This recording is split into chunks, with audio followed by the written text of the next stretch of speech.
Yay, Klara, Adalena at the Love for Life Academy. Feelings and vulnerability, so much confusion around that. Many of us understand that when we as executives come showing up on a date the way we do at work, that's not very exciting, right? Not for us, first of all.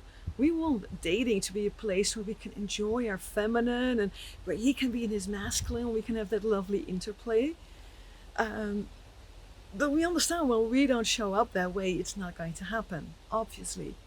So then, okay, we need to be more vulnerable, more open, share more feelings. But then the questions come. What does that look like? And I want to share an example from one of my clients because this happens so often and this is a confusion that is so important to get. So the example, it was that she was dating a guy and he was very enthusiastic and he said, I want to have another date with you. And she said, yeah. And then he came back and he had this whole plan laid out, minute to minute.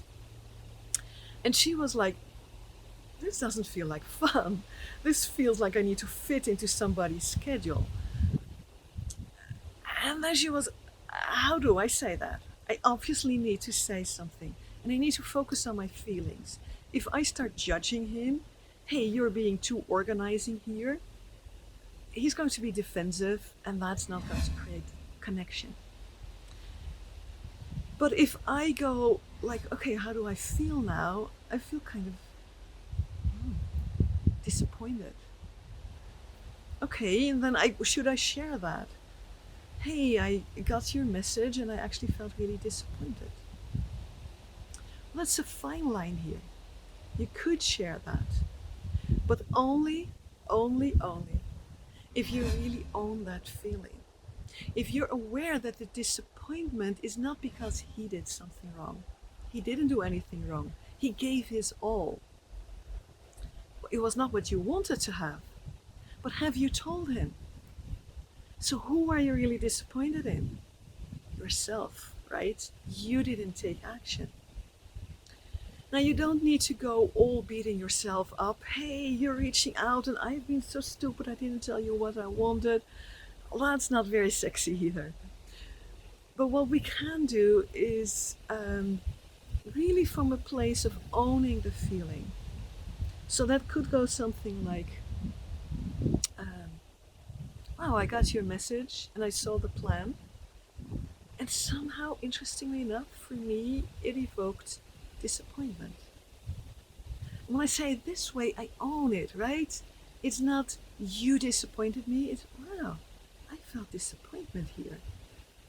And that's a beautiful opening, and then together we can start to inquire what's going on. And then a man is not immediately in his defense, right? He is more like, oh wow, she's disappointed. She, not me. Not me, I did something wrong, but she is disappointed. What can I do for her? Men usually want to help. So that's one way. But another way for us achievers and leaders, it's actually even more fun and more easy.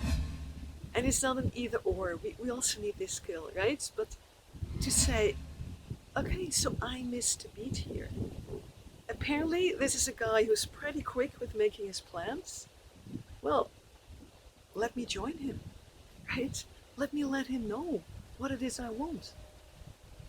So before you plan that next date or on the date or even before you go on this one, send him a message saying, hey, wow, you were fast and I love a guy who's fast. But I actually missed a beat here because I needed to let you know that I have more fun on a date when we can allow it to happen more spontaneously.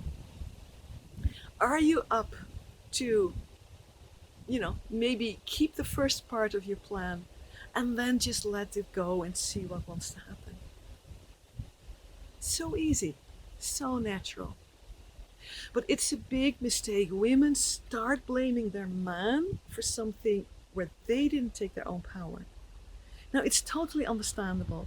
We have for generations not been allowed to go into our power. But don't follow that path. We've seen the pain and the hurt that comes from that. Nowadays, women are absolutely allowed to go into your power, do it at the right moment, and own those feelings. Then it can be so vulnerable, it can be so sexy, it can be so powerful, it can be all of it. And that's the total package that you are and that your guy is looking for. Dating, it doesn't have to take more than 8 weeks. And I know it sounds shocking, but once you're in that process, it's such fun. And if you want to find out how that works, watch my training. There's a link below. You can also subscribe to the channel. Ding ding, there's this little bell somewhere. Subscribe. Every week I have new insights because I know that the clock is ticking. And maybe you're telling yourself you still have time. The clock is ticking. And why waste another week when it could be spent in loving? And I have had women who really wanted kids and then found their guy and discovered it was too late to still have kids. Don't take that risk, right? Take a decision now. It's in the moments of our decision that our destiny is shaped. Klara Adalena here at the Love for Life Academy and hope to see you soon. Aloha.